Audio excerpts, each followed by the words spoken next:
Esteja convosco. Ele está no meio de nós. Proclamação do Evangelho de Jesus Cristo segundo Mateus. Glória a vós, Senhor. Naquele tempo disse Jesus aos seus discípulos: quando o Filho do Homem vier em sua glória, acompanhado de todos os anjos, então se assentará em seu trono glorioso. Todos os povos da terra serão reunidos diante dele, e ele separará uns dos outros, assim como o pastor separa as ovelhas dos cabritos, e colocará as ovelhas à sua direita e os cabritos à sua esquerda. Então o rei dirá aos que estiverem à sua direita: vinde, benditos de meu Pai. Recebei como herança o reino que meu Pai vos preparou desde a criação do mundo. Pois eu estava com fome e me destes de comer. Eu estava com sede e me destes de beber. Eu era estrangeiro e me recebestes em casa. Eu estava nu e me vestistes. Eu estava doente e cuidastes de mim. Eu estava na prisão e fostes me visitar. Então os justos lhe perguntarão: Senhor, quando foi que te vimos com fome e te demos de comer, com sede e te demos de beber? Quando foi que te vimos como estrangeiro e te recebemos em casa, e sem roupa e te vestimos? Quando foi que te vimos doente ou preso e fomos te visitar? Então o rei lhes responderá: em verdade eu vos digo, todas as vezes que fizestes isso a um dos menores dos meus irmãos, foi a mim que o fizestes. Depois o rei dirá aos que estiverem à sua esquerda: afastai-vos de mim, malditos, ide para o fogo eterno, preparado para o diabo e para os seus anjos. Pois eu estava com fome e não me destes de comer, eu estava com sede e não me destes de beber, eu era estrangeiro e não me recebestes em casa, eu estava nu e não me vestistes, eu estava doente e na prisão e não fostes me visitar. E responderão também eles: Senhor, quando foi que te vimos com fome e com sede, como estrangeiro ou nu, doente ou preso, e não te servimos? Então o rei lhe responderá: em verdade eu vos digo, todas as vezes que não fizestes isso a um desses pequeninos, foi a mim que não o fizestes. Portanto, estes irão para o castigo eterno, enquanto os justos irão para a vida eterna. Palavra da salvação. Glória a vós, Senhor. Pode se sentarem. Hoje nós nos reunimos para celebrar pelos nossos entes queridos que partiram deste mundo. É uma celebração bastante antiga na igreja e que nos faz pensar, refletir sobre uma das condições que todos nós um dia vamos passar: a morte. e que não é nada fácil pensar sobre a morte. A morte é um dos maiores medos que nós temos. Todos os outros medos derivam do medo principal, que é o medo da morte. E hoje refletimos sobre aqueles que já passaram por esse caminho, que já fizeram essa passagem e que merecem um dia especial para ser lembrado através das nossas orações, das nossas celebrações e de todo o sentimento que nós temos por estas pessoas, que estarão eternizadas na nossa vida, enquanto nós delas lembrarmos. Alguém só morre de fato o dia que nós o esquecemos. Enquanto estiver na nossa memória e no nosso coração a lembrança daquela pessoa, ela continua viva e presente na nossa vida. E hoje as leituras nos fazem refletir sobre tudo isso.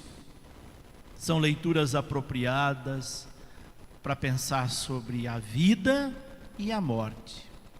As duas estão entrelaçadas. A vida nesse mundo, que é passageira, que é efêmera, comparada à eternidade. Por mais que vivamos longos anos neste mundo, não é nada comparado à eternidade. E muitas de nossas ações, sobretudo nossa religião, nossa fé, está canalizada para a preocupação que temos com a vida eterna. Queremos uma vida eterna no céu, junto com Deus. Ninguém quer uma vida de eterna condenação. E aí nós pautamos nossos procedimentos neste mundo com essa preocupação. Será que eu vou para o céu? Será que eu estarei junto de Deus? E Deus diz para nós: sim, eu te quero junto de mim eternamente. Mas para isso, você precisa ter uma vida, levar uma vida exemplar neste mundo. Porque são as nossas ações aqui neste mundo que vão determinar a nossa vida eterna junto de Deus. E às vezes nós não entendemos como podemos viver bem neste mundo. Penso que as leituras de hoje são muito claras, elas não deixam margem de dúvidas como nós devemos proceder. Às vezes nós passamos por esta vida só olhando para dentro de nós, aonde nós pisamos, preocupados só com a nossa vida, e a gente nunca olha para o outro, para o irmão. E a gente não sabe muitas vezes que para ganharmos a vida eterna, nós precisamos nos preocupar também com o outro. Lembram do evangelho de domingo passado que dizia que o maior mandamento de Deus é amar a Deus sobre todas as coisas e ao próximo como a nós mesmos. A nossa relação com o próximo é fundamental para nós entrarmos ou não no céu. Tenham essa preocupação. Às vezes tem teologias que desvirtuam a relação com o próximo. Fala de salvar a alma, mas esquece que os corpos deste mundo precisam também ser socorridos. Só que aqueles que socorrem corpos sofridos, marginalizados, crucificados, são taxados das piores espécies. Eu vejo muita gente dizendo que quando a igreja defende os marginalizados e oprimidos, não é a igreja de Deus. Como não é a igreja de Deus? O que é que diz o evangelho de hoje? Todas as vezes que nós fazemos algo para alguém que necessita, nós estamos pavimentando o caminho para o céu. Se alguém passar por esse mundo e nunca ajudou ninguém, se preocupe com a sua alma, porque se a sua vida foi uma vida de pensar só em você e nunca pensou nos outros, em ajudar o outro, os outros, tome cuidado, talvez você não seja reconhecido diante de Deus. O Evangelho diz: todas as vezes que nós fizemos algo para alguém que precisa, é para ele que nós fazemos.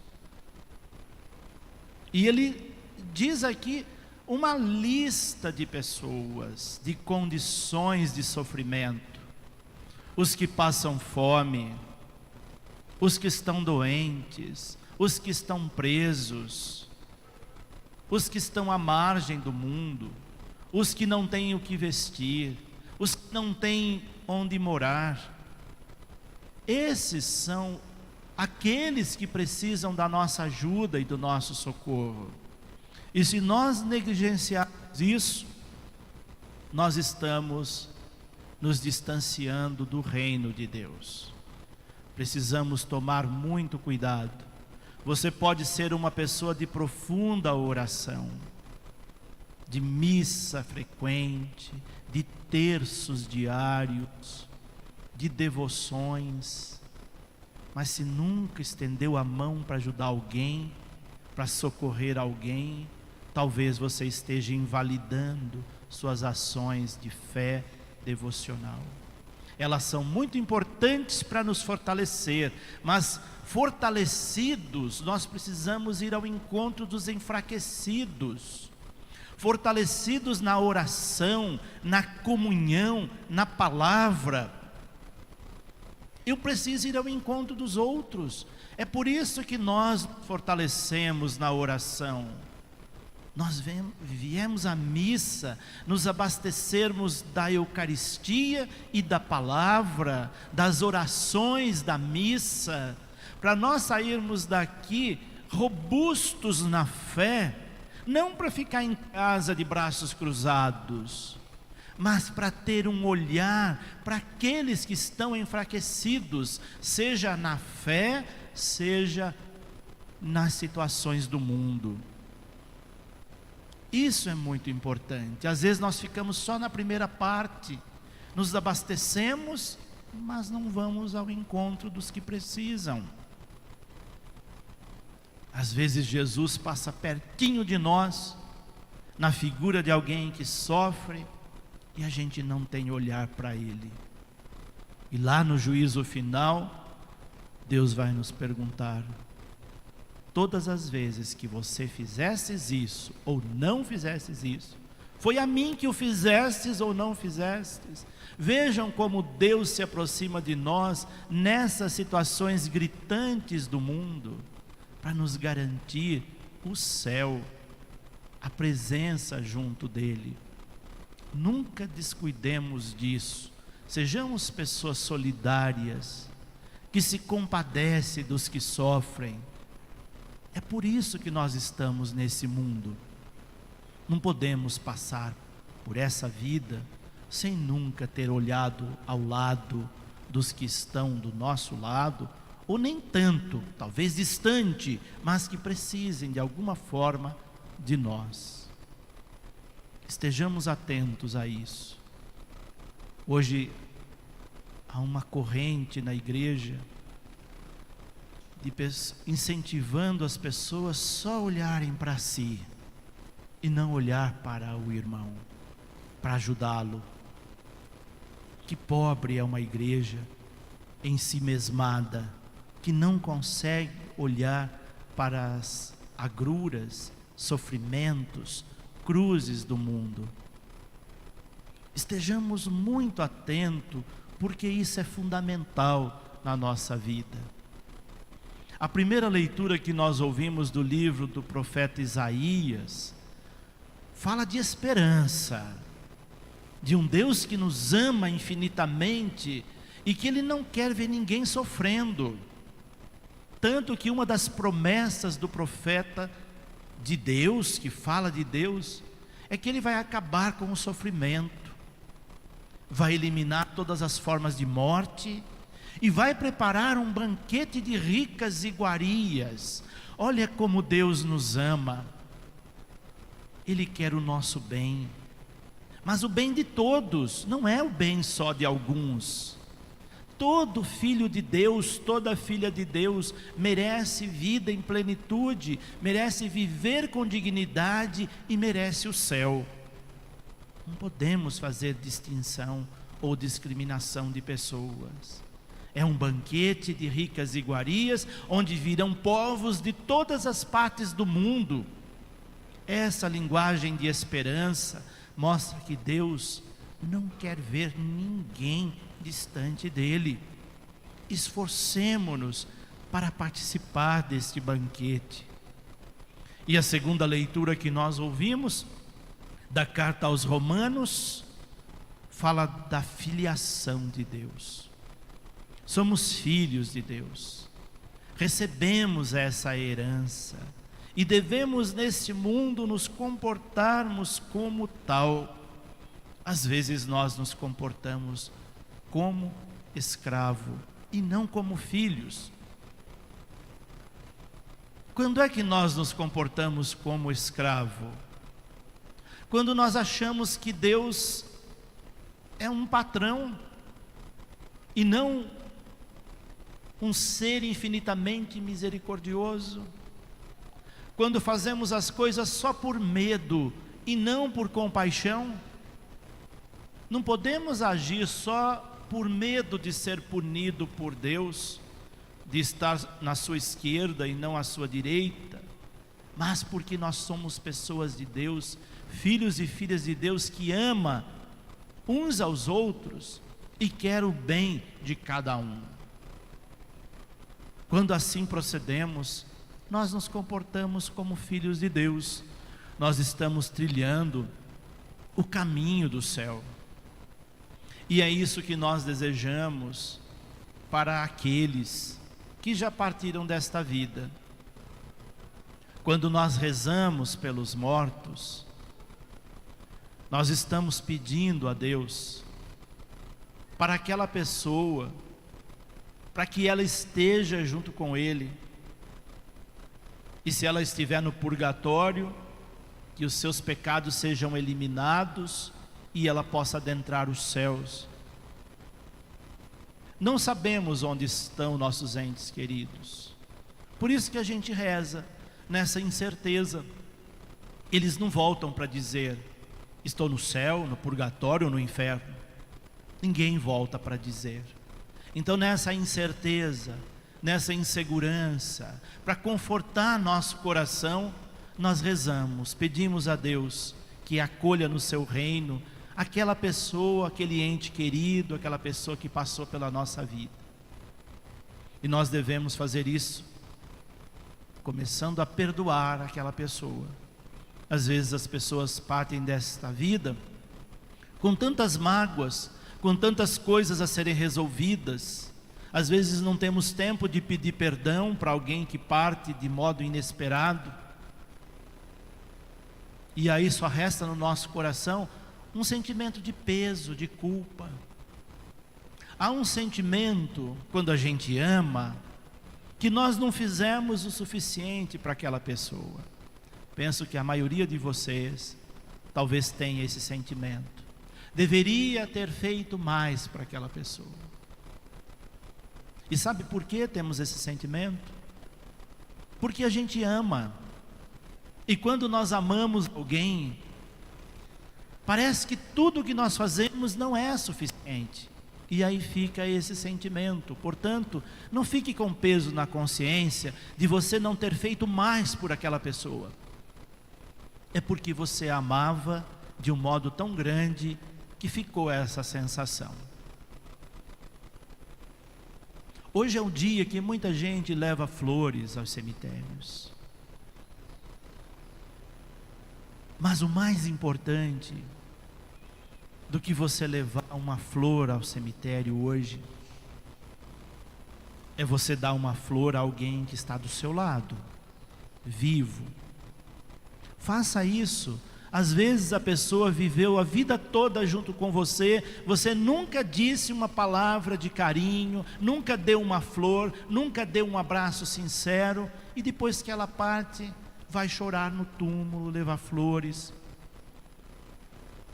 É só para amenizar a sua dor, porque não vai fazer diferença nenhuma para ela. A diferença faz se você fizer isso hoje, enquanto as pessoas estão vivas do seu lado. Faça isso. Reconcilie com alguém que você ainda não reconciliou. Perdoe alguém que você ainda não perdoou. Diga para as pessoas que vivem e convivem com você que você as ama, que ela é importante na sua vida. Faça isso enquanto ela vive, porque depois é só para desencargo de consciência. Façamos isso nesse mundo. É isso que nos eterniza em Deus e na vida das outras pessoas. Amemos mais uns aos outros. Sejamos mais solidários, perdoemos mais, digamos mais palavras de conforto, de carinho, do que palavras duras que ferem. Às vezes, ao fazer um balanço na nossa vida, nas nossas relações, a gente vê que nossas palavras que predominam são muitas vezes mais palavras ásperas, duras, do que palavras de carinho. E se você não sabe falar palavras bonitas de carinho, sinceras do coração, mostre isso com gestos. Há tantos gestos que não precisam de palavras e que dizem muito mais que muitas palavras. Você pode fazer isso. Pode abraçar, pode fazer algo de bom para aquela pessoa, pode ajudá-la de alguma forma, sem esperar nada em troca. Há tantas coisas que podemos fazer aqui nesse mundo, para as pessoas que convivem conosco, para aquelas que amamos e também para aquelas que ainda não amamos suficientemente. É isso que Deus espera de nós. Então, nesse dia de rezar pelos mortos, nós temos, sobretudo, que refletir e rezar sobre a vida. É isso que tem mais importância para Deus e para cada um de nós. Que tenhamos esse compromisso e, com certeza, estaremos trilhando o caminho para junto de Deus, o banquete celestial, as núpcias do Cordeiro. É o que nos pede a liturgia deste dia de finados.